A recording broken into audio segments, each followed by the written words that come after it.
est au Japon.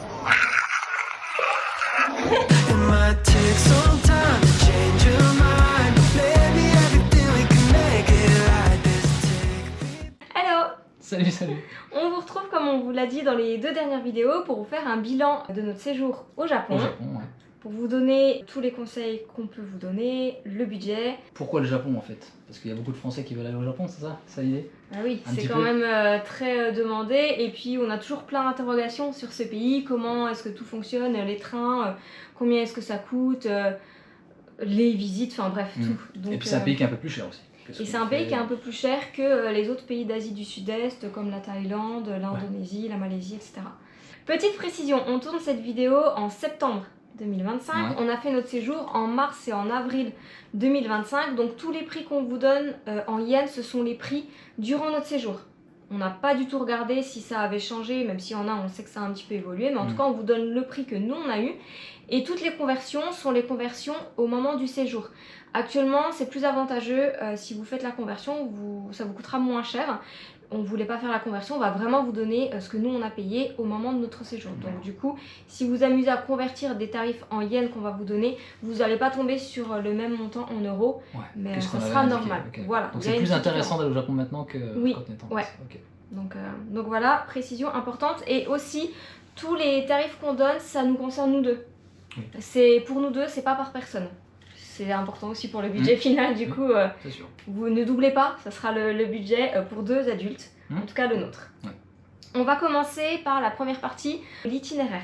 Pour récapituler, donc je vous mets à l'écran la carte qu'on avait déjà mis dans la première vidéo, de toutes les villes qu'on a visitées. Donc on est arrivé le 5 mars au Japon, on venait du Vietnam, d'Hanoï, et on est reparti le 16 avril, ce qui fait 42 jours dans le pays. On a passé 16 nuits à Tokyo, 4 nuits au Mont Fuji, 7 nuits à Kyoto, 1 à Hiroshima, 2 à Miyajima, 2 à Himeji, 6 à Osaka, 2 à Nara et 2 à Tokyo pour finir. Ouais, pour revenir. On n'en a pas parlé, mais est-ce que toi tu verrais une ville où peut-être on a passé trop de temps ou pas assez de temps? Là où on est allé assez vite, c'était par rapport à Osaka. Parce qu'Osaka, on a fait beaucoup Universal, ça nous a pris 2 jours. Au plus final, le jour de repos le lendemain. C'est ça, donc on a quasiment rien fait d'Osaka, à la limite. Parce que pareil, c'est une ville où il y a l'air d'avoir quand même beaucoup de choses à faire. Ouais, c'est vrai qu'on l'a très peu exploré, donc notre avis est complètement biaisé. Bon après voilà, les gens ils feront l'itinéraire qui sentent le mieux, mais de toute façon il faut faire Tokyo, ça c'est sûr. Ah oui. Et puis voilà. Et Kyoto aussi, c'était quand même très sympa. Ouais, bah après c'est sûr que oui, on a fait Himeji, tout ça, c'est pas obligatoire non plus. Oui, non, Himeji, vous pouvez complètement le retirer, ça c'est pas obligatoire.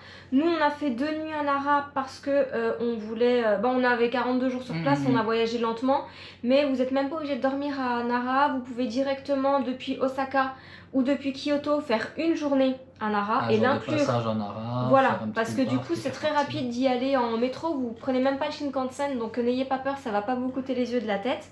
Donc à la limite, moi c'est les 2 endroits où j'enlèverais des nuits, si j'y allais 2 ou 3 semaines par exemple.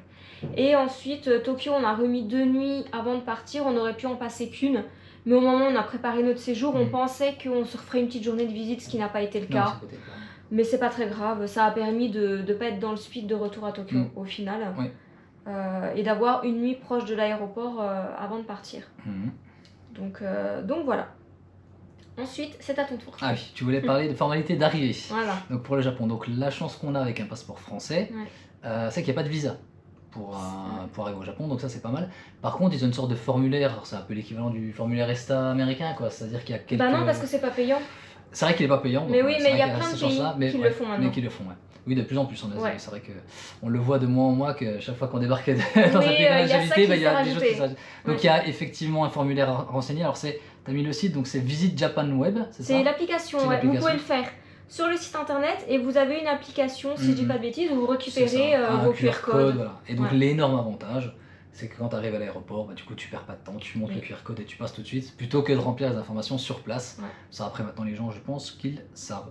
Mais on a vu beaucoup de gens, en fait on est sorti de l'avion, limite on avait l'impression d'être les seuls à l'avoir parce qu'il y avait un amas de gens qui remplissaient les documents et nous on est passé tout droit et il y avait absolument personne aux bornes.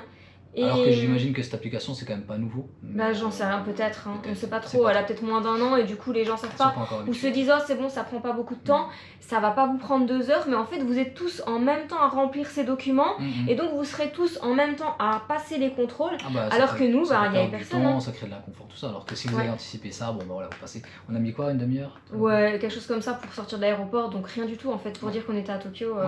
Donc ça c'est quand même plutôt pas mal. Ouais, donc ça on vous le conseille. Et précision, pas de visa si votre séjour est inférieur à 90 jours.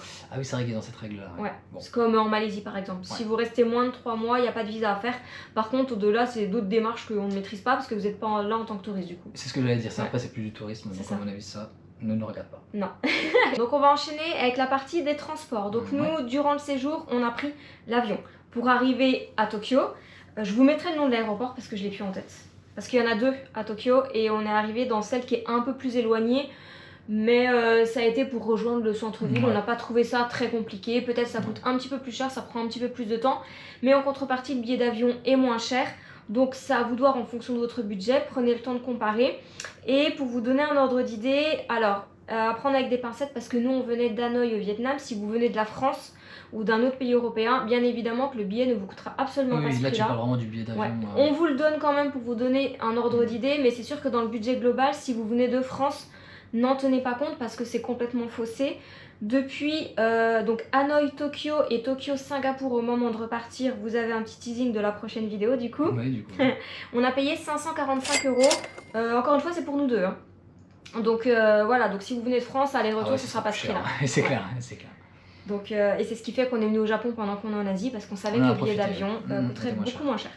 Sinon, dans toutes les villes, sauf sur l'île de Miyajima, enfin l'île de, je sais plus son nom, mais le village de Miyajima, voilà, et à Himeji, ce sont les seules villes où on n'a pas utilisé le métro, tout simplement que, à Miyajima, de toute façon, il n'y a pas de métro, et puis Himeji, c'était pas nécessaire, sinon tout le reste du temps, on a utilisé le métro pour se déplacer, et pendant la durée de notre séjour, ça nous a coûté 237 €.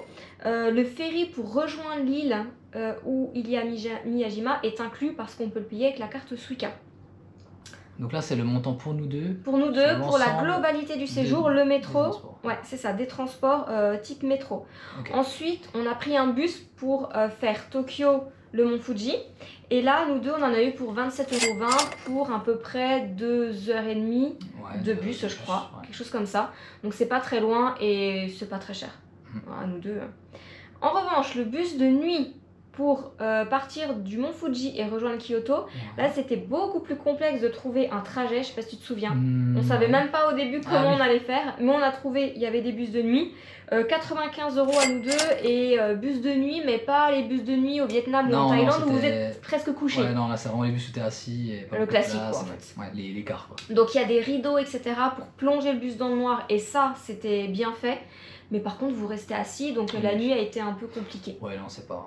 Mais c'était le seul moyen qu'on a trouvé pour rejoindre Kyoto, donc voilà. Donc je vous le mentionne, ça existe quand même. Ensuite, pour le reste du séjour, on a pris le Shinkansen plusieurs fois.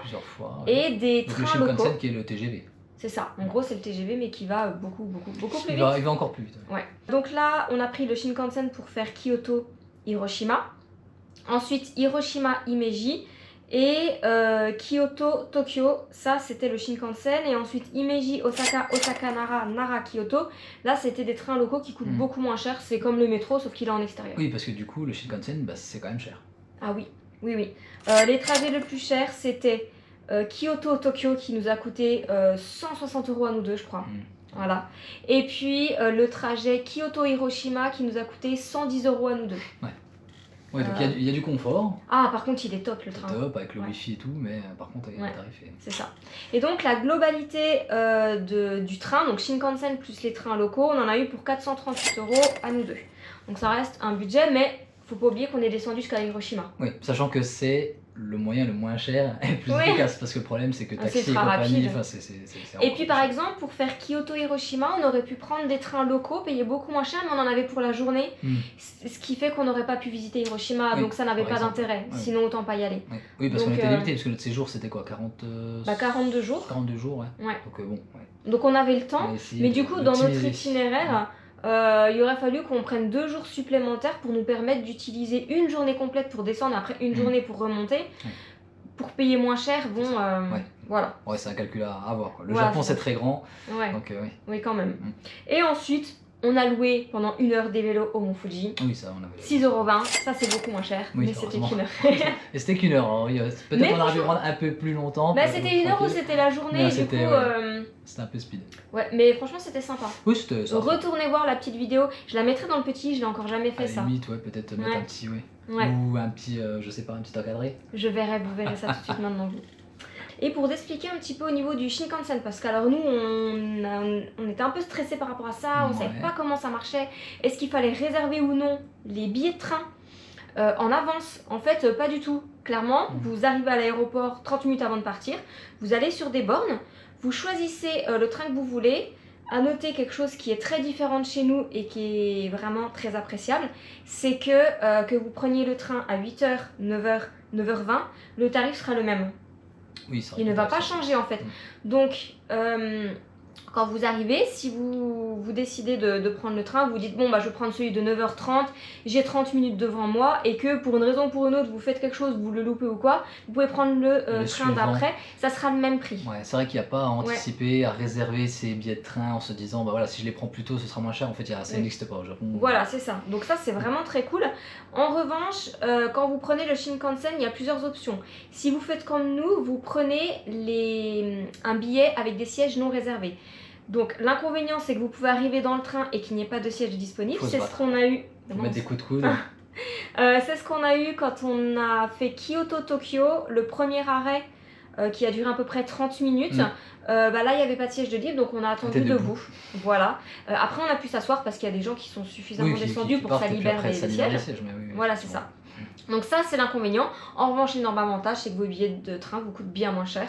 Et vu que le Shinkansen coûte quand même assez cher, du coup nous on a privilégié cette option. Donc à chaque fois on a pris des billets non réservables et c'est uniquement dans ce cas là que vous pouvez vous permettre de prendre le train d'après, parce que si vous réservez vos sièges, vous les avez réservés pour le train de 9h par exemple, donc ne prenez pas celui de 10h. Vous perdez la flexibilité. C'est ça. Donc c'est vrai que ça c'est très pratique. Vous pouvez repérer sur une application, j'ai plus le nom en tête, du coup je vous le mets à l'écran. Et donc vous avez vraiment les tarifs, ils sont à jour parce que nous à chaque fois c'était pile poil ce qu'on a payé. Je sais pas si tu te souviens mais du coup c'était très pratique. Vous avez toutes les horaires des trains, donc ça c'est cool. Nous on a beaucoup aimé, c'était une expérience sympa, même si c'est un budget. C'est pas donné, l'avantage c'est que c'est flexible quoi. Et c'est très rapide pour le coup. Et oui. Et puis il y a beaucoup de place dans... Ah bah c'est très confortable. On avait nos sacs à nos pieds sans qu'on soit serré. Donc c'est pour dire qu'il y avait quand même de la place. Et puis on voit qu'ils ont l'air assez neufs. Quand on regarde comme ça, en tout cas ils en prennent soin si c'est pas... Donc ça c'est appréciable aussi. Ouais. Partie nourriture. Alors pour nous du coup c'est un peu particulier parce qu'on essaye quand même de faire attention à ce qu'on mange. On n'est pas accro au fast food tout ça. Alors je dirais qu'au Japon de manière générale il faut aimer le riz. Moi je suis pas un grand fan du riz. Donc voilà, ils sont quand même très friands. Alors il y a pas mal de nouilles, mais c'est quand même beaucoup le riz. Enfin voilà, les sushis, les makis, tout ça. Les triangles là. Ouais, les triangles, je sais plus comment ça s'appelle. Donc effectivement, il y a quelques pâtes comme le udon, tout ça, les nouilles, ça. Ça peut être pas mal. Mais c'est surtout, c'est beaucoup de riz. Et après, alors ils aiment bien mettre soit du saumon avec. Ils ont leur fameux. Ouais, un peu de poulet. Du thon aussi. Et ils ont aussi leur bœuf, alors je sais plus c'est lequel. Ah, c'est le bœuf de Kobe. Ouais, un truc comme ça. Mais sinon, voilà, c'est beaucoup à base de riz. Il faut aimer ça. Il faut aimer aussi les légumes crus. Beaucoup de carottes, de concombres. Donc, de manière générale, alors le concombre j'aime pas trop. De manière générale, on va pas dire qu'on s'est régalé au Japon. Je pense qu'il y a moyen de quand même bien manger. Mais par exemple, il y a le 7-Eleven qui est une sorte de, comment on pourrait dire, de Leclerc chez nous. Non, c'est des petits monoprix, des petites supérettes en fait. Une petite supérette. Vous faites pas toutes vos courses. Où dedans il y a un bon choix en fait en termes de nourriture. Vous pouvez aller vous chercher par exemple des sandwichs tout faits. C'est pas mauvais, c'est pas cher, mais bon, c'est pas la grande. Sur 40 jours, c'est pas la grande régalade. Donc c'est vrai que de ce côté-là, le Japon, c'est peut-être la seule déception entre guillemets. En fait, si vous mangez tous les jours au restaurant parce que vous avez le budget, parce que vous restez que 2 semaines par exemple. On explique que voilà, on mange pas au restaurant à tous les repas parce que sinon ça nous reviendrait trop cher. Puis nous, on est resté 42 jours, donc clairement. Par exemple, on sait que au Vietnam, tu manges à l'extérieur, tu vas manger une soupe, tu sais que tu vas te régaler et c'est pas cher. Il n'y a pas cet équivalent-là au Japon. Au Japon, si tu veux bien manger, tu vas payer cher. Et si tu veux manger pas cher, c'est les 7-Eleven, les trucs comme ça. Oui et non, parce que le restaurant qu'on a fait dans la gare de Kyoto, on a payé 7 € à nous deux. Vous savez, avec le tapis roulant avec les sushis que vous avez vu. Mais après, on n'a pas mangé en très grosse quantité aussi. On a mangé beaucoup de riz. Voilà. Donc le riz, c'est pas cher, ça c'est bien. Mais voilà, c'est un peu toujours, un petit peu toujours pareil. On va dire que ça va dépendre de votre budget, ça va dépendre de votre type de séjour. Si vous êtes là pour des vacances et que vous voulez manger qu'en extérieur parce que vous êtes à l'hôtel, là vous allez vous régaler parce qu'il y a énormément de choix. Il y a des choix pour des plus petits budgets, des choix pour des budgets complètement... Oui, en fait, c'est vrai que pour des vacances un peu plus courtes, on va dire sur une dizaine de jours ou 2 semaines, prévoyez un bon budget pour la bouffe, comme ça vous allez vous régaler. Et voilà. Parce que c'est vrai que plein de choses, en fait, tous les restaurants japonais typiques avec le chef qui vous coupe la viande devant vous ou les tapis, ça coûte assez cher. Ça coûte plus cher en fait. Donc évidemment, vous pouvez le faire. Nous, c'est pas ce qu'on fait, donc voilà. Mais sinon, effectivement, au Japon, on peut se régaler. Ah oui, très bien. Donc nous, on s'est pas spécialement régalé parce qu'on n'allait pas au restaurant tous les jours, alors que les autres pays d'Asie du Sud-Est. C'est peut-être aussi une déformation par rapport au fait qu'on vive en Asie, quoi. C'est-à-dire qu'on a l'habitude de manger bien pour pas cher. Donc quand tu arrives au Japon, voilà. Mais ça, on le savait. Donc, ce qui expliquera le budget nourriture qu'on vous donnera après, forcément.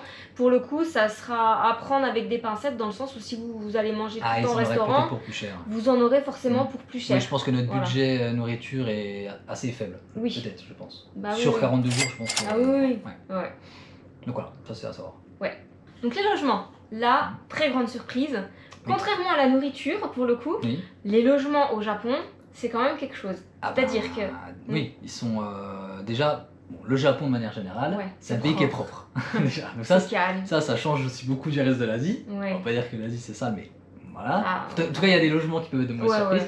Bon, là, de manière générale, au Japon, tous les apparts, ils sont nickel. On a eu 4 appartements. Donc à Tokyo, le Mont Fuji, à Kyoto et Osaka, on était en appartement qu'on a eu sur Booking, mais c'était des appartements. Et ensuite, les autres villes... Avec cuisine, avec... Exactement. Voilà, il y avait une petite cuisine, la salle de bain. Ça reste des appartements petits. Mais c'est quand même plus confortable que d'être dans une chambre d'hôtel. Et précision, j'y pense, si jamais vous arrivez avec des grosses valises, que vous soyez en hôtel ou en appartement, vous n'aurez pas trop de place pour les ouvrir et les laisser ouverts durant notre séjour. Parce que tu te rappelles, c'est assez étroit. Oui, c'est plutôt petit. Par exemple, l'appartement à Tokyo, lui, il était petit. Il était mais par exemple, quand on était au Mont Fuji, là l'appartement était plus grand. Après, ça mais c'est le seul qui était aussi grand que ça.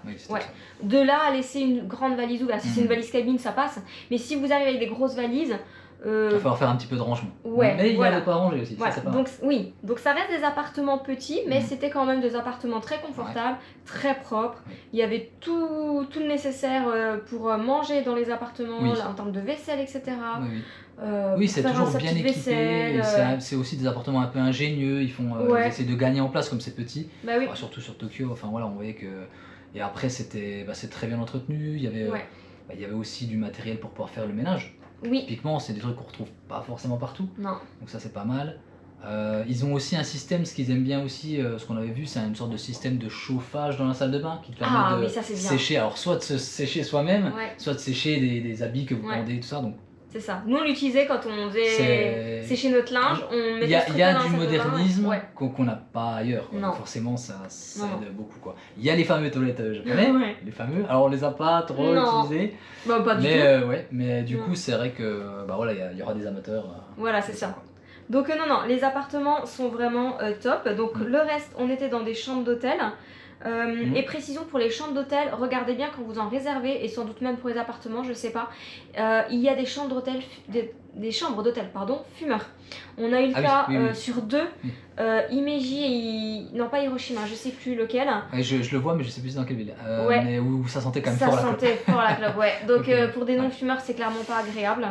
Ça savoir, mais tu peux avoir l'information en amont quand tu on s'est trompé, ou alors faut le préciser peut-être. Non, les hôtels qu'on a réservés, on est retourné voir sur l'application. C'est juste qu'il n'y avait plus de chambres non-fumeurs et on a pris ça sans penser que ça allait sentir aussi fort. Et voilà. Donc si comme nous vous êtes non-fumeur et que l'odeur de la clope vous dérange, clairement ne prenez pas une chambre fumeur. Oui, parce qu'à noter au Japon par rapport à la cigarette, c'est qu'ils fument pas n'importe où. C'est pas dans la rue. Après dans les chambres d'hôtel ils peuvent fumer. Il y a les endroits où ils peuvent fumer, donc c'est assez agréable. Et par contre, du coup, il y a une mauvaise surprise. Oui, parce que dehors, clairement, non, ça n'arrivait pas.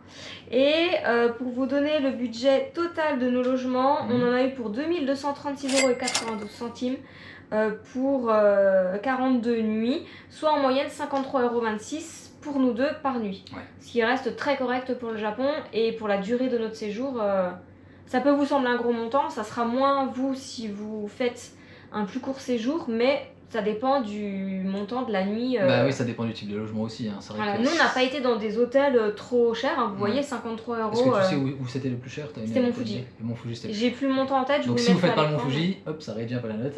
Mais on l'a pris au dernier moment. Tu te rappelles, on avait réservé un autre. Ouais, on avait et on a changé pour se rapprocher. C'est ça, géographiquement, ça correspondait pas. C'est ça. Parce qu'au final, oui, ce qu'on peut dire par rapport au Mont Fuji, puisque du coup tu parles de ça, c'est que c'est des villages autour du Mont Fuji, et donc c'est moins bien desservi en termes de transport. Donc il faut trouver le bon village pour être bien placé, voilà, c'est pour ça plus simple. Donc voilà, c'est un petit peu la... Et nous, du coup, ça a été... Et nous, c'était très bien. Ouais, franchement, on a payé le logement plus cher que le précédent, mais on a été bien mieux... Donc pas de regret là-dessus. Les visites. C'est son tour. Alors... Oh punaise, tu m'as laissé le truc le plus compliqué avec le musée Ghibli, quoi. Mais non. C'est très simple quand on a compris comment ça marche. Ah bah t'as compris, tu vas la faire, la partie. Le musée Ghibli, c'est un musée qui est très prisé au Japon, d'accord. Et donc, ils ont un système de réservation de place. Alors, il faut prendre les billets le 10 du mois qui précède la visite. Est-ce qu'il y a un système un peu de loterie ou quoi? Non, il n'y avait pas. Donc, en gros, quand vous avez votre billet, c'est bon, vous êtes tranquille, parce que le Japon, c'est un peu les spécialistes. Et donc du coup, et c'est là où c'est compliqué, c'est-à-dire que si vous partez au Japon pendant, on va dire, 2 semaines, ou même 10 jours, et que vous voulez absolument faire le musée Ghibli, ça peut vite devenir compliqué, parce qu'en fait, dès l'instant où vous êtes à votre bonne date, vous êtes le 10, et que vous vous connectez pour réserver les billets, ils partent comme des petits pains, mais vraiment, dans la minute, ils sont partis, quoi. C'est-à-dire que vous avez une file d'attente, vous voyez que vous êtes, je sais pas... Nous, on était combien? C'était énorme. 5000 ou peut-être 8 millièmes dans la file ou quelque chose comme ça. Je sais plus. Et mais vraiment, vous restez devant votre écran, vous faites pas F5, on n'actualise jamais, on reste dessus. Parce qu'en fait, ça part extrêmement vite. C'est-à-dire que quand on a eu l'accès à la plateforme pour pouvoir réserver, déjà les premières journées, il n'y avait déjà plus rien et on remontait dans le mois pour... Donc nous, comme on était là longtemps, et sur 2 mois différents, voilà, on savait qu'on avait... Une facilité, on va dire, voilà, on avait 2 pour se rattraper. Mais voilà, Ghibli, c'est quelque chose. Bon, pour le reste, c'était plus simple. Universal, on a fait une vidéo spéciale. On va vous renvoyer sur Universal, voilà, pour pas non plus en reparler plus que ça. Mais c'était beaucoup plus simple. Ah oui, parce que de toute façon, vous achetez votre ticket et puis c'est tout. Hein. Voilà. Vous pouvez le faire la veille, hein, clairement. Et sinon, après, pour le reste... Nous, on a visité quand même pas mal de temples. À Kyoto, c'était beaucoup des temples. Donc le temple style féodal, Japon féodal. La plupart, ils sont payants. Ah, ils étaient tous payants. Je suis pas sûre qu'on en ait eu un gratuit à Donc ce qui change beaucoup du reste de l'Asie, par exemple. Ah oui. Donc ça, c'est aussi un budget à prévoir, parce que les temples là-bas, ils sont incroyables, les temples japonais. Si vous aimez le style samouraï et ninja et tout ça, vous allez adorer. Par contre, effectivement, du coup, ils sont quasiment tous payants. Alors, c'est pas très cher. C'est pas très cher, mais mis bout à bout. Et si vous êtes plusieurs, forcément, voilà, nous on est 2, donc ça allait. Si vous êtes une famille avec, par exemple, 2 adultes, 2 enfants, vous êtes 4, même si les enfants payaient moins cher. Il y a toujours un tarif pour les enfants. Ah oui, ça c'est bien. Il y a beaucoup aussi, je ne l'ai pas toujours précisé en vidéo parce qu'à un moment je ne pouvais pas vous mettre ça comme information, mais des fois il y a un budget gratuit, je dis n'importe quoi, pour les moins de 5 ans. Ensuite il y a un tarif pour les enfants qui sont au primaire. Ensuite il y a un tarif pour ceux qui sont au collège-lycée et après c'est les adultes. Ouais, il y a des tarifs de groupe aussi. Voilà. Donc, et s'il y a les seniors, ça fait beaucoup de... Donc, ouais, peut-être. Ouais. Après, dans l'ensemble, non, c'est pas extrêmement cher. Non, c'est pas extrêmement cher. Mais tous les temples qu'on a fait, en tout cas, étaient payants, si je dis pas de bêtises. En revanche, à Tokyo, on visitait beaucoup plus les quartiers, la ville. Ce qui fait que là, on n'a quasiment rien payé en visite, à part le musée Ghibli, la tour, la Tokyo Tower, où on a payé. Oui. Où là, pour le coup, c'est aussi un budget quand même, suivant en famille. Parce que nous, on n'avait pas réservé, hein, pour vous donner une idée. On l'a fait vraiment sur le moment, on savait même pas le matin qu'on allait faire ça. On voulait juste aller la voir et on s'est dit, on va monter pour admirer la vue.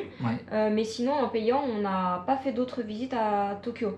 Donc après, il y a matière à faire des visites payantes à Tokyo, hein, mais ça dépend de votre budget, de ce que vous voulez voir. Il y a plein de musées.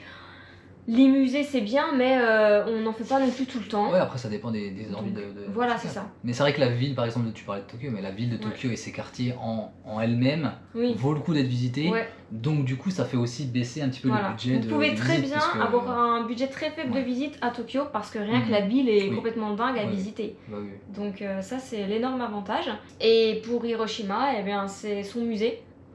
Visitez-le si vous descendez à Hiroshima, allez au musée. Évidemment qu'il y a des musées qui coûtent pas très cher. Ouais, 1 ou 2 € pour les adultes. Et puis c'est pareil, la ville en elle-même, il y a un parc autour du musée, il y a la flamme. Ouais. Donc il y a aussi des choses à visiter dans cette ville. Et puis aussi de voir cette ville qui a au final à peine 80 ans, en gros, parce que de toute façon tout a été rasé, donc de toute façon ils ont tout reconstruit. Donc c'est surprenant de voir une ville très moderne, parce que 80 ans pour une ville c'est pas vieux. Bah ouais. Donc ouais, non, ça c'était vraiment peut-être un peu le coup de cœur, quoi. La ville surprenante. Ah oui, ouais. Alors, évidemment, si vous voyagez, le conseil c'est, quand vous venez au Japon, de venir avec une valise vide, puisque vous allez venir avec une valise pleine. Le Japon c'est évidemment le pays, c'est les mangas, les figurines, il y a tout, c'est complètement fou. Les costumes, les déguisements, si vous voulez vous déguiser en Sailor Moon, vous pouvez. Donc c'est vraiment le pays des geeks. Donc ça dépend de vos centres d'intérêt aussi. Ça dépend des centres d'intérêt, et après j'ai envie de dire ça dépend des bourses aussi, parce qu'il y a tous les tarifs. Je pense que si vous êtes collectionneur, vous pouvez faire de bonnes affaires. Vous n'allez pas au Japon si vous voulez pas plumer votre compte épargne. Ah oui, il y a ça aussi, oui, voilà, mais si vous prenez un budget, vous prenez une valise, et puis vous faites plaisir, quoi. Mais voilà, ça c'est... On va pas donner de conseils là-dessus. Nous on peut pas le faire parce qu'on voyage que en sac à dos. Donc on peut pas charger notre sac à dos. Voilà, on peut pas pu malheureusement ramener plein de mangas. J'aurais bien voulu, mais c'est pas possible. Mais si vous avez pas cette contrainte-là, bah oui, vous pouvez vous faire plaisir. Il y a de tout. Il y a vraiment des trucs extrêmement chers, et puis il y a des trucs beaucoup plus abordables. Et si vous êtes collectionneur, je pense que vous pouvez faire de très bonnes affaires. Ouais. Donc non, c'était très chouette. Et puis même si vous ramenez rien, comme ça a été notre cas, ou très très peu, parce qu'on a juste fait avec les capsules, parce qu'on savait que c'était petit. Donc on pouvait se permettre de se ramener 2-3 petits trucs, un petit porte-clés, quoi. Voilà, en souvenir. Mais du coup, je sais plus ce que je voulais dire. Vous allez passer la journée dans les quartiers. Ah oui, vous pouvez ne serait-ce que de toute façon regarder en fait. Et du coup, c'est une chose à voir. Ils ont aussi beaucoup donc les bornes d'arcade de jeux vidéo, où ils passent leur journée dessus à mettre une pièce à chaque fois, donc vous avez énormément de divertissement. Voilà. On est rentré dans 2-3 endroits comme ça, c'était quelque chose à voir. Ah oui, c'est très... ça fait un peu Vegas, quoi. Ouais, sauf qu'au lieu des machines à sous, c'est des jeux. Des bornes de jeux d'arcade. Ouais. Incroyable. Et c'est le même principe. Oh là là.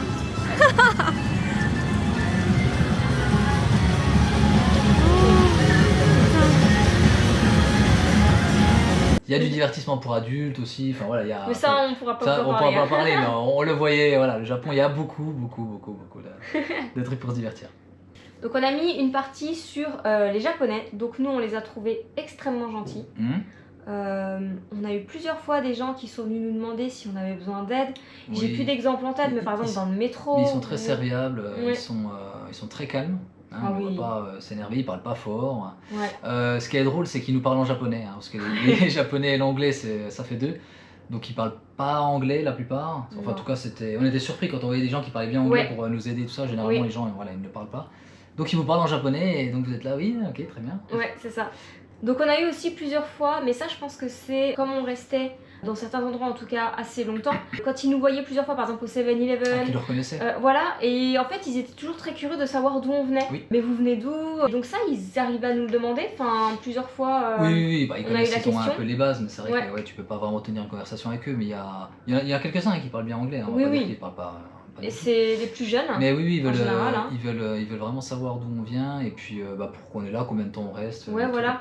Et je sais pas, ça me revient là en tête, tu sais, quand on a visité, je crois que c'était le Palais Impérial, je sais plus, à Kyoto, et qu'on s'est fait alpaguer par 2 ou 3 jeunes, 15 ans, 14, je sais plus, et qui ont commencé à nous parler en anglais. En fait, ils nous ont abordés pour parler en anglais. Ils nous ont dit d'ailleurs. C'était des jeunes étudiants qui étaient là, ils voulaient progresser, donc ils essayaient de parler à des étrangers. Et donc du coup, alors ils sont pas forcément très bien tombés sur nous parce qu'on n'est pas vraiment anglophone. On n'est pas bilingue. C'était plutôt sympa, ils étaient courageux, donc on a répondu un petit peu à leurs questions, tout ça. Je sais plus ce qu'ils nous ont demandé. Les trucs basiques, savoir d'où on venait, tout ça, mais eux ça leur faisait un petit peu pratiquer l'anglais, ils étaient contents, ça les les derrière, les 3 jeunes comme ça. Et c'est vrai que nous, ça nous surprend aussi beaucoup parce que c'est pas forcément quelque chose qu'on voit. Là où on vivait avant, c'était des petites villes pas très touristiques, donc il n'y avait pas d'étudiants qui venaient comme ça à l'étranger. Ouais. De manière générale, de toute façon, c'est un pays qui est assez calme, qui est très sécurisé, et les gens, ils sont apaisés en fait. Hein. C'est vraiment les gens, ils viennent communiquer. On l'avait vu avec toujours ce petit exemple. On était dans une petite boulangerie française là où on prenait des petites pâtisseries. Et il y avait la petite mamie qui laisse son sac à main dans le restaurant et qui va aux toilettes. Et le sac à main, il est là comme ça sur la table. Elle revient, elle prend son sac à main, elle s'en va. C'est des scènes comme ça que tu vois au Japon que tu vois nulle part ailleurs. Et en plus, elle a fait ça à côté d'étrangers. Oui, qui étaient nous, du coup. Oui, du coup, c'était nous. Sans ne serait-ce s'imaginer que potentiellement on allait lui prendre quelque chose et partir pendant quelques temps. C'est vrai que ça facilite aussi la vie. Quoi. Les Japonais, ils ont une vie qui est compliquée, hein, parce que le travail, on sait que c'est compliqué là-bas. Mais en tout cas, dans les lieux publics, ils sont plutôt détendus. Et du coup, de manière générale, ils sont très calmes, très respectueux. Dans le métro, on entend les mouches voler. Oui, le métro, c'est très calme. Beaucoup à Tokyo. Dans le reste du Japon, mais Tokyo, le métro, c'est incroyable. Alors que c'est la plus grosse ville, hein. Tout est très calme partout. Et les routes, les trottoirs, tout est en bon état. Enfin, on sent qu'ils mettent des moyens dans leur service public. Quoi. Et petite anecdote, c'était le premier jour qu'on était à Tokyo, on est sorti pour le coup dans un restaurant pas très très loin de notre logement. On était en train de manger, donc c'était vraiment typiquement japonais, les bols de soupe, je sais plus ce qu'on avait pris, avec des nouilles, des trucs comme ça. Et il y avait avec les baguettes. Manger avec les baguettes. Et il y avait un petit papy qui était 2 tables plus loin, puis à un moment donné il s'est levé quand il a eu terminé son repas. Et je sais plus s'il l'a dit en anglais ou pas, mais en fait il nous a fait comprendre. Il m'a dit que je tenais bien les baguettes, que j'arrivais bien. Voilà, il m'a félicité. Bien mangé avec tes baguettes, donc c'était assez drôle. C'était assez drôle et du coup après il nous a demandé d'où on venait et ça il l'a fait en anglais, donc c'était encore bien plus surprenant parce que c'était un monsieur qui devait avoir au moins je pense une 60aine d'années. Oui, c'était vraiment... C'était un vieux quoi. Ouais voilà c'est ça, désolé. Il y a pas grand chose dans les tips, on en a déjà parlé de toute façon dans les vidéos, pour ceux qui suivent. La carte Suica, Suica, elle est indispensable parce que encore une fois ça facilite vraiment la vie. C'est une sorte de carte, comment on pourrait dire, c'est comme une sorte de carte bancaire à la limite. On met de l'argent dessus. Vous la rechargez. Et vous la rechargez. L'avantage c'est qu'on peut payer, on peut payer les transports, on peut payer dans certains restaurants. Dans tous les 7-Eleven, les petits magasins comme ça. Nous on l'a principalement utilisé pour les transports. Oui. Et du coup, l'énorme avantage, c'est que... Alors, il faut penser à la recharger, évidemment. Mais l'énorme avantage, c'est que vous passez les barrières, tac, en 2 secondes, c'est fait. Et vous ne vous occupez plus de savoir, comme on vous a montré dans la première vidéo de Tokyo, de regarder, vous allez là, ça va vous coûter tant, etc. Ça, vous le gérez plus. Vous allez directement à la borne, vous scannez l'entrée, vous scannez où vous sortez, et ça déduit direct. Donc c'est vrai que... Ça c'est quand même... Et c'est utilisable, alors cette carte Suica, c'est pas dans tout le Japon, mais... je crois que si, maintenant. Maintenant c'est dans tout le Japon. Je crois. En tout cas dans les grandes villes, les villes qu'on a fait, c'était... Elle passait la carte Suica. Ouais. Et du coup c'est vrai que les premiers jours on l'a pas pris, vous avez vu, on vous a expliqué comment prendre vos tickets de métro. On l'a pris le 2e jour ou en fin de journée, je me souviens plus. Et du coup on s'est vraiment rendu compte après que en fait c'était beaucoup plus simple et c'était moins prise de tête. Encore une fois, ça dépend du temps lequel vous allez rester au Japon. Quoi. Si vous restez une semaine au Japon, peut-être que la carte Suica n'est pas vraiment nécessaire. Franchement, je serais tendance à dire que si en fait. Parce que de toute façon, quand vous redonnez votre carte, ils vous redonnent la petite caution. Il y a une caution. Ou en tout cas une partie, on n'a pas trop compris au final parce qu'il nous a donné un montant différent mais plus important que ce qu'on pensait. Donc ça on ne saura pas trop vous dire, mais en tout cas ils vous redonnent quasiment toute votre caution. Et s'il reste de l'argent sur votre carte Suica, si je dis pas de bêtises, ils vous le redonnent en plus. Donc en fait franchement vous prenez pas le chou à la limite et prenez la carte. Non, elle est vraiment très bien. Et c'est pas si compliqué que ça de l'obtenir. En fait les bornes peuvent faire peur un peu au départ quand on débarque au Japon. Nous c'est ce qu'on a. Mais au final elles ont toutes le même fonctionnement. Mais ça c'est vrai que c'est pas mal, c'est un peu uniforme donc vous n'avez pas besoin de réfléchir, c'est une nouvelle borne. Non, elles sont un peu comment ça marche. Et tout est non pas convertissable. Vous pouvez tout traduire en anglais et en français. Et il y avait des bornes qui étaient en français. Tout je crois. Beaucoup dans les les ATM, les distributeurs de aussi donc ça c'est plutôt pas mal.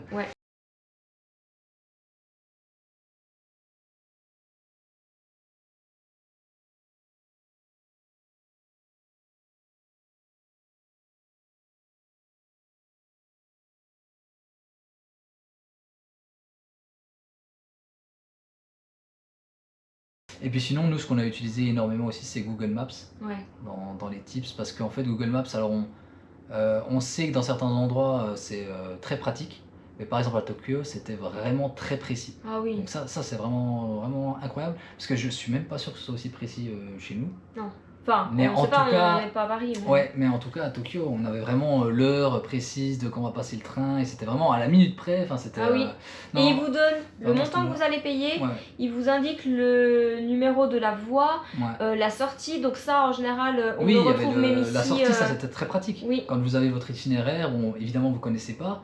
Bon, par exemple, vous êtes à Tokyo, c'est très grand. Ou quand vous arrivez sur votre rame, vous avez il y a 5 sorties. Mais en fait, il va vous dire c'est cette sortie-là que vous devez prendre pour pouvoir être à votre endroit. Et donc ça, c'est quand même très très pratique, ce qui n'est pas le cas dans toutes les villes. Donc voilà, Tokyo et Google Maps, ça fonctionne très très bien. Et en plus, ça continuait à fonctionner alors qu'on était dans le métro, donc sous terre. On continuait à avoir du réseau et on voyait notre point qui naviguait sur la ligne. Alors que par exemple à Kyoto, on avait un peu moins d'infos qu'à Tokyo, c'était moins précis. Tout ça nous a remis dans la difficulté, parce que c'est un confort. À chaque fois, il fallait qu'on dise mince, où est-ce sur quelle voie il faut aller, etc. Et on n'avait pas l'info, ou alors non, c'était pas la voie. Ça y est, je me souviens ce qu'il y avait plus. À Tokyo, sur le plan du métro, chaque station est associée à un chiffre. C'est pareil à Kyoto, c'est pareil à Osaka de mémoire, sauf que sur Google Maps à Tokyo, il vous donne le chiffre, donc c'est très facile. Vous n'avez pas à vous souvenir d'un nom japonais que vous n'arriverez pas à retenir. Vous vous souvenez, je descends la numéro 15. À Kyoto, il ne nous indiquait plus le numéro. Donc en fait, à chaque fois, il fallait qu'on retourne sur l'application pour vérifier le nom et qui n'est pas très facile pour nous. Pour certains. Voilà, c'est ça. Donc ça, c'est cette information qu'on n'avait plus. Et quand on était dans le métro à Kyoto, il ne captait plus quand on était sous terre. Donc on voyait plus l'itinéraire continuer à avancer en temps réel. Donc c'est vrai qu'on fallait vraiment suivre avec attention est-ce qu'on arrivait sur la station. Parce qu'on avait eu un train qui s'est arrêté pendant quelques minutes et ça a changé la ligne et on s'est retrouvé dans une station que on connaissait pas. On n'était pas censé arriver là. Et ça, je crois que c'était à Tokyo. Ah, c'est pas impossible, ça c'était bizarre. Donc ça par contre on n'a pas l'explication. C'était drôle. On voulait vous dire 2-3 petites choses à savoir quand vous voyagez au Japon. Et il y a des choses peut-être que vous allez vous dire de quoi elles nous parlent, mais quand vous voyagez en Asie du Sud-Est, donc en Thaïlande, en Indonésie, au Vietnam, vous verrez pourquoi on mentionne ça. À savoir, au Japon, on met le papier toilette dans les toilettes et pas dans une poubelle à côté comme c'est le cas. Comme en France. Oui, c'est vrai que si vous venez de la France et que vous n'êtes jamais allé dans d'autres pays, vous n'allez même pas vous poser la question. Nous, on se l'est posé parce qu'en Thaïlande, on ne met pas le papier toilette dans le WC, en Indonésie. Une petite poubelle à côté. Voilà, c'est ça. Et là-bas, non, il n'y a pas. On cherchait la poubelle et en fait, non. Voilà. Donc ça, c'est important.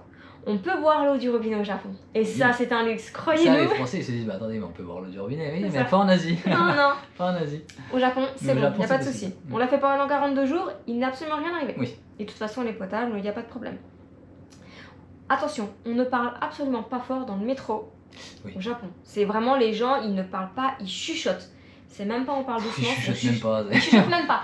Mais si vous avez besoin de dire quelque chose, vous chuchotez, vous parlez dans l'oreille de la personne qui vous accompagne, vous ne mettez pas de musique sur votre téléphone, vous mettez votre portable en silencieux, ce que vous voulez. Le métro, ça c'est incroyable. Et surtout à Tokyo, encore plus que les autres villes. On ne donne pas de pourboire, c'est très mal vu. Si vous venez des USA, ne faites pas pareil, pas de pourboire. Il n'y a pas de poubelle dans les rues au Japon.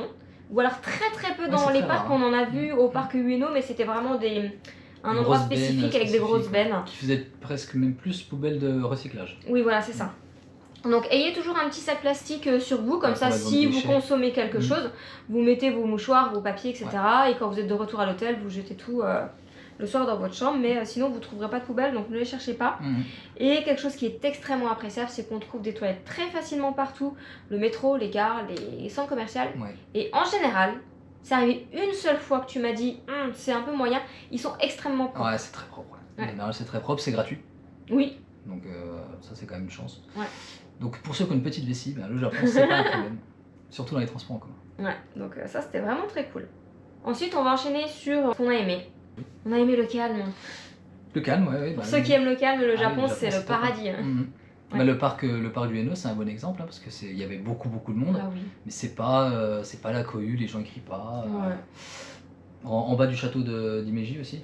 le petit parc, là, c'est pareil, c'était calme aussi. Ah donc, non, les gens ils pique-niquent, ils sont là. Très appréciable. Si vous entendez ce que vous allez le plus entendre, ça va être les enfants qui vont rigoler. Il y a pire comme bruit. Oh, les enfants, quel fléau. Les enfants qui rigolent, ouais, c'est tout en fait. Donc franchement, non, c'est vraiment bien. Ce qu'on a beaucoup aimé aussi, c'est le fonctionnement des transports.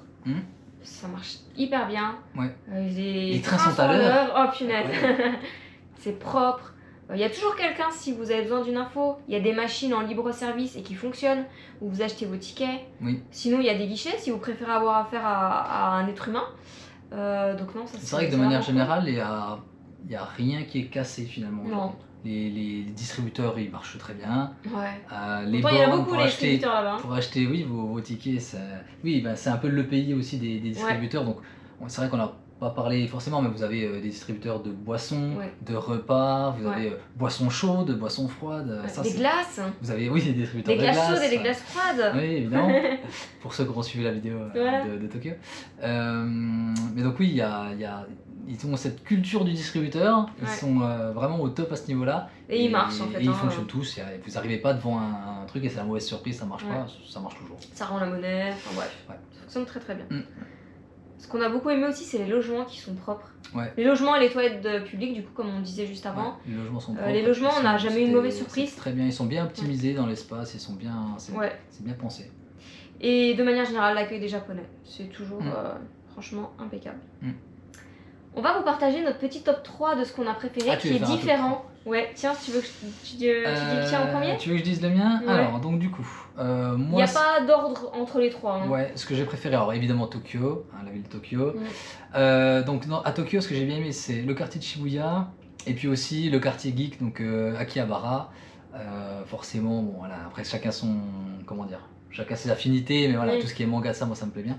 Donc évidemment de me retrouver là au milieu, c'était vraiment cool. Donc Tokyo, c'est incroyable, je pense que voilà, c'est à faire. Si vous projetez de toute façon d'aller au Japon, vous allez faire Tokyo, c'est évident, on ne fait pas le Japon sans Tokyo. Donc la ville est incroyable, on a adoré. On y est resté combien de temps à Tokyo? 3 semaines, c'était vraiment top. On aurait pu rester 4 semaines. Évidemment, j'ai adoré Universal Studios. Et plus précisément la partie sur Super Mario, parce que toujours pareil, le geek, voilà, mais c'était incroyable, le studio. On avait fait le studio Universal à Los Angeles. Bon, celui-là au Japon il est mieux, c'était vraiment... Il y a Nintendo maintenant, que vous retrouvez aussi à Los Angeles, mais il n'y a pas la partie Donkey Kong à l'heure actuelle en tout cas. Je crois que c'est prévu, il me semble. Oui, il me semble, et puis il y a quelques attractions qui diffèrent d'un parc à l'autre, donc du coup c'est vrai que celui-là était vraiment bien, il y a des choses qui sont identiques. Mais il y a des petites différences. Pour un tarif qui était... moins cher, il coûte moins cher que Los Angeles. Il coûte moins cher. Oui. Donc ça j'ai bien aimé. J'ai mis quoi d'autre? Hiroshima, du coup la ville d'Hiroshima qui est c'est assez incroyable comme ville, vraiment faut le faire. Moi je m'attendais à ce que tout soit en ruine, vraiment. Voilà, j'avais pas non plus de radiation, beaucoup d'infos, tu vois, à part le fait qu'il y ait une bombe qui a pété, bon voilà. Et en fait au final non, il y a vraiment, il faut faire le musée. Et la ville, elle est vraiment incroyable, c'est une ville très moderne, ils ont vraiment retapé leur ville, c'est assez dingue. C'est assez hallucinant de se dire qu'en fait qu'il y a eu une bombe atomique là au milieu, parce qu'il n'y a plus rien de cette époque-là, mis à part donc du coup le dôme qui est à moitié effondré, qu'on a montré la vidéo, mais sinon... Hiroshima c'était le petit coup de cœur. Ton petit bonus? Ah oui, on a un petit bonus. On s'est accordé un bonus chacun. Ah oui, il y a le petit bonus. Le Mont Fuji, j'ai mis un bonus, effectivement, parce que le Mont Fuji, tout le monde connaît le Mont Fuji. Voilà, il faut aller le voir. On le voit depuis Tokyo. Oui. Quand même assez incroyable. Si vous avez une vue dégagée et que vous montez, même pas forcément à la Tokyo Tower, mais... on le voit depuis la Tokyo Tower, mais dès que vous avez une vue... Je pense qu'on doit le voir peut-être à chaque fois. Je sais pas trop s'il y en a qui sont pas à 360 et pas dans la bonne direction, peut-être que vous le verrez pas, mais si c'est dégagé, vous le verrez, donc ça c'est bien. À noter qu'on n'a pas fait l'ascension du Mont Fuji. Parce qu'on en parle, on l'a vu de loin, mais on l'a pas fait. Donc pour les amateurs de randonnée, c'est possible. Mon top 3 à moi, qui est un peu différent plus ou moins, moi j'ai mis le Mont Fuji, parce que c'était vraiment l'endroit... si on allait au Japon, il fallait qu'on aille voir le Mont Fuji. Je voulais pas y aller Sachant sans que le voir. Mont Fuji, comme je parlais tout à l'heure, les petites villes, les petits villages qui sont autour, c'est vraiment agréable aussi. C'est chouette, et c'est un Japon totalement différent de Tokyo, c'est vraiment plus la campagne, la verdure. C'est des petites maisons, il n'y a pas de building. La neige. On a vu de la neige aussi. Ensuite, j'ai mis Hiroshima, j'ai adoré. Certes, c'était un peu triste, mais n'empêche que j'ai adoré Hiroshima. Et Tokyo, évidemment. Et mon bonus, c'est Universal, parce que c'était vraiment très chouette. Ouais, bah, c'était 2 super journées. Donc, et du coup, ça a éclipsé Osaka au final, parce qu'on n'a pas eu le temps de faire Osaka. Oui. Je pense qu'Osaka, ça va être très bien aussi, mais c'est vrai qu'Universal sur 2 jours, ouais. C'était bien copieux. Oui. Et puis, parce qu'il faut quand même que la vidéo se termine, parce que là, on est à 48 minutes. Oui, quand même. On va finir par la partie budget. Donc, dans la globalité, ce voyage nous a coûté, donc pour 42 jours sur place, sans les billets d'avion, parce qu'encore une fois, ça va être différent si vous venez de la France ou d'un tout autre pays, peu importe. À nous deux, 4266 €, ce qui fait une moyenne de, normalement je l'ai noté, oui, 55,95 € par jour pour nous deux. D'accord. Donc sans compter très les billets raisonnable. d'avion Sans compter les billets d'avion, si on compte les billets d'avion, on est à 4812 €, donc pour 1 mois et demi au Japon. C'est vraiment, quand on allait à Los Angeles, aux États-Unis, dont Los Angeles, on a aussi été à New York. Ça nous coûtait plus cher pour 3 semaines. Ouais. Bon, le billet d'avion était plus cher, mais dans la globalité, le niveau de vie était plus élevé, ça nous coûtait plus cher.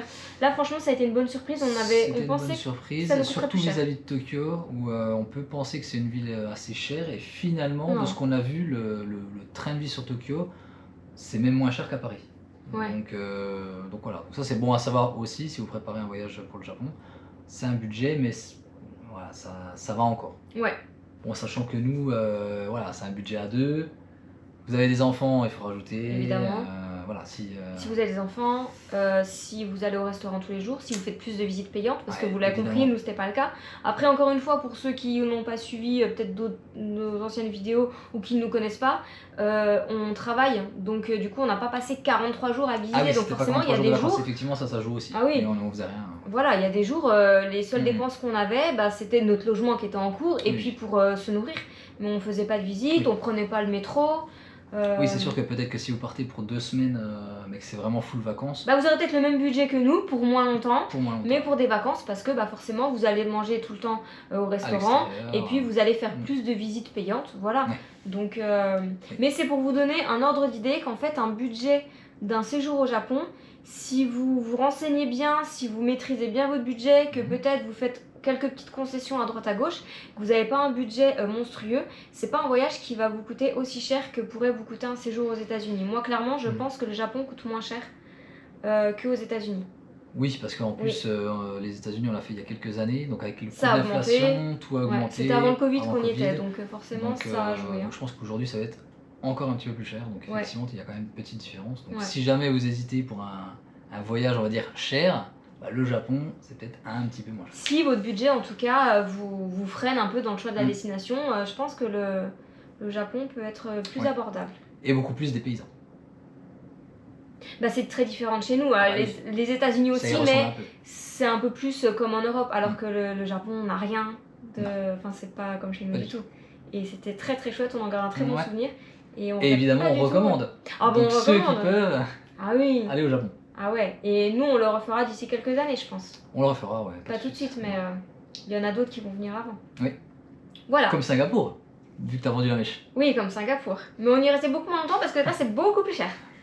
Oui, pour le coup, Singapour, c'est plus cher. Non, là on est plus sur du 100 € à la journée. Pour des appartements, un logement qui n'est clairement pas à la hauteur de ce qu'on a eu au Japon. Donc ça a été un peu la douche froide, autant vous le dire. Pas au niveau du climat, mais au niveau du logement. Le retour à la réalité qui a fait un petit peu mal. Ouais, pour dire qu'on était à Singapour, le logement était... Bon bref, vous verrez ça un petit peu plus tard. Je sais pas si on en parle dans la vidéo, mais... Voilà, donc on espère que du coup cette vidéo vous a peut-être aussi donné ça a été utile. Des informations si vous préparez votre voyage au Japon, des informations utiles. Qu'on a peut-être aussi démystifié pour se dire que c'est possible d'aller au Japon. Oui, ouais. C'est pas aussi inaccessible que peuvent le penser beaucoup de gens, Donc voilà. Nous on vous dit à une prochaine vidéo à Singapour. Du coup, oui. Cette fois, c'était la dernière du Japon. C'est ça. Donc, tu auras fini le montage Japon, ça y est, c'est terminé. Ça y est, c'est fini. Adieu Japon. Ok. Adieu, non, mais en tout cas, pour l'instant. Pour l'instant, oui. Ouais. Donc, on vous souhaite une très bonne journée et on vous dit à bientôt. Allez, salut. Salut.